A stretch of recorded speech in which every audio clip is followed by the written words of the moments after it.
నమస్తే అండి, నా పేరు Lavanya. Welcome back to Bhimavaram special kitchen. ఈ రోజు నేను మీకు అప్పటికప్పుడు చేసుకునే పునుగుల్ని ఎలా తయారు చేసుకోవాలో చూపిస్తున్నాను అండి.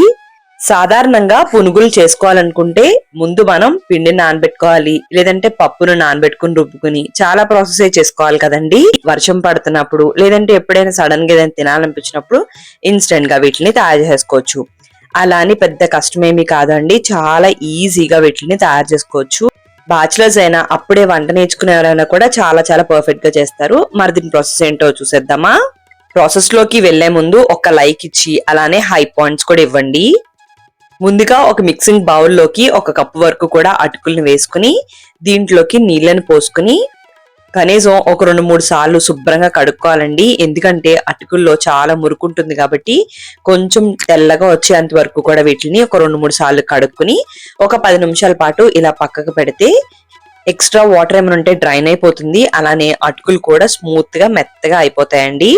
ఇప్పుడు వీటిని ఒక మిక్సీ జార్ లోకి ట్రాన్స్ఫర్ చేసేసుకుని దీంట్లోకి మనం ఏ కప్ తో అయితే అటుకులను తీసుకున్నామో అదే కప్ తో 1/2 కప్ వరకు కూడా పెరుగుని వేసుకుని అవసరం అనిపించుకుంటే 1 లేదా 2 టేబుల్ స్పూన్లు మాత్రమే నీళ్లు వేసుకుని దీన్ని మెత్తగా ఎక్కడా కూడా పలుకు లేకుండా స్మూత్ గా ఈ విధంగా గ్రైండ్ చేసేసుకుని ఒక బౌల్లోకి ట్రాన్స్ఫర్ చేసుకోండి.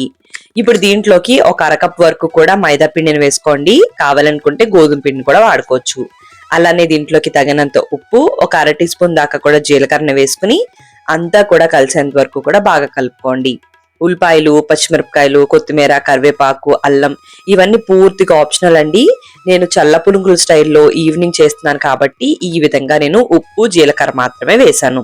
ఇప్పుడు కొద్ది కొద్దిగా నీళ్ళని పోసుకుంటూ కన్సిస్టెన్సీ ఈ విధంగా వచ్చేంత వరకు కూడా బాగా కలిపేసుకోండి.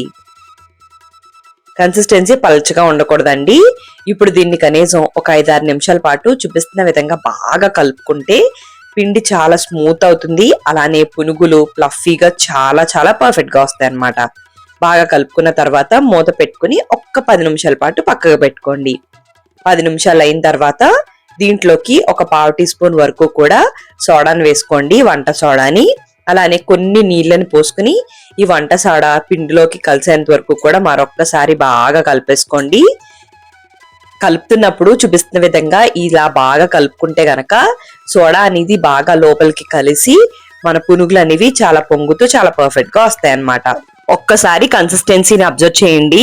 మనం చేతితో కొద్దిగా తీసుకుని ఇలా పునుగుల్లాగా వేస్తే గనక చేతిలోంచి ఫాస్ట్ గా ఊడిపడిపోకూడదు, అలానే పడకుండా ఉండకూడదండి. ఈ విధంగా ఉంటే కనుక పర్ఫెక్ట్ గా పిండి అనేది రెడీ అయిపోయినట్టు. మరీ ఎక్కువగా పల్చగా ఉంటే కంపల్సరీ నూనె అది అబ్జర్వ్ చేసేస్తుందండి. నూనె బాగా పేల్చకుండా మంచిగా పొంగుతూ రావాలంటే ఇదే పర్ఫెక్ట్ కన్సిస్టెన్సీ. ఇప్పుడు స్టవ్ ని ఆన్ చేసుకుని కడాయిని పెట్టుకుని డీప్ ఫ్రై కి సరిపడా ఆయిల్ ని పోసుకుని ఆయిల్ మీడియం ఫ్లేమ్ లో హీట్ చేసుకోండి. ఆయిల్ బాగా హీట్ అయిన తర్వాత మనం పునుకులన్నిటిని కూడా ఆయిల్లోకి వేసుకుని మీడియం టు హై ఫ్లేమ్ మీద ఈ పునుకులన్నిటిని కూడా బాగా వేయించుకోండి. పూర్తిగా హై ఫ్లేమ్ లో పెట్టేస్తే వెంటనే రంగు వచ్చేస్తాయి గానీ లోపల వరకు వేగవండి. అంతా కూడా బాగా వేగాలంటే ఫ్లేమ్ ని మీడియం టు హై ఫ్లేమ్ లో పెట్టుకోండి. పునుకుల్ని చూపిస్తున్న విధంగా గరిటెతో ఇలా రివర్స్ లో తిప్పుకుని మనం అటు ఇటు అంటే గనక పర్ఫెక్ట్ గా అంతా కూడా కలర్ అనేది ఈవెన్ గా ఫ్రై అవుతుంది అన్నమాట. ఈ విధంగా మంచి రంగు రాగానే స్ట్రైనర్ సహాయంతో తీసేసుకోండి. వీటిని పల్లీ చట్నీతో గానీ లేదంటే శనగపప్పు చట్నీతో గానీ ఉల్లిపాయలు కూడా నంచుకుని తింటే చాలా చాలా రుచిగా ఉంటుందండి. మళ్ళీ నెక్స్ట్ వాయి వేసినప్పుడు ఫ్లేమ్ ని కొంచెం తగ్గించుకోండి, కొంచెం లోకి పెట్టుకున్నప్పుడు వేసుకోండి. ఎందుకంటే ఆయిల్ ఆల్రెడీ బాగా హీట్ లో ఉంటుంది కాబట్టి ఈ పునుగులు వేగానే రంగు వచ్చేస్తాయి కాబట్టి కొంచెం ఫ్లేమ్ ని తగ్గించుకుని ఆ తర్వాత మీడియం ఫ్లేమ్ లోకి అడ్జస్ట్ చేసేసుకోండి. చూసారు కదండి ఎంత ఈజీగా మనం పర్ఫెక్ట్ గా పునుగులను తయారు చేసుకున్నామో. మరి మీకు ఈ వీడియో నచ్చినట్టయితే తప్పకుండా లైక్ చేయండి, హై పాయింట్స్ ఇవ్వడం మర్చిపోకండి, కామెంట్ చేయండి, మీ ఫ్రెండ్స్ కి రిలేటివ్స్ కి అందరికి షేర్ చేయండి. మీరు నా ఛానల్ ఫస్ట్ టైం చూస్తున్నట్టయితే సబ్స్క్రైబ్ చేయడం మర్చిపోకండి. థ్యాంక్ యూ అండి. మరి మళ్ళీ వీడియోలో కలుద్దాం.